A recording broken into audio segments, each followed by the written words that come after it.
While pretty much everything about Colorado's marijuana industry remains illegal at the federal level, we've discovered that federal regulators are stockpiling thousands of pages of documents that could make it even easier to shut down Colorado's growing marijuana industry. And it all starts with Colorado's banks.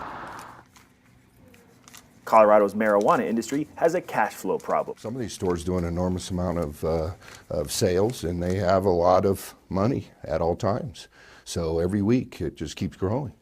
The problem is banks won't take that cash, especially if they know where it came from. There are people with fake bank accounts or putting it under different businesses, but that's illegal. And if a bank thinks any of that money is illegal, it has to file what's known as a suspicious activity report with the federal government. And it's those documents that federal regulators have been stockpiling.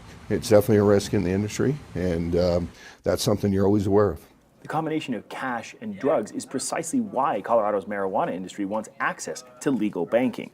What a lot of people don't understand is electronic money is easy to move around. The cash is an enormous amount of work. Because they have so much cash on hand and so much pot to keep safe, marijuana store owners end up storing the two together, and that causes more problems for them down the road. Yes, that caused the money to stink, so that was a problem for the banks. They didn't like that, because banks don't like smelly money. Industry experts we talk to say some of these people are taking such extreme steps, they're actually spraying their cash, the money that the banks are worried they're laundering, they're spraying that cash with fabric spray to reduce the smell.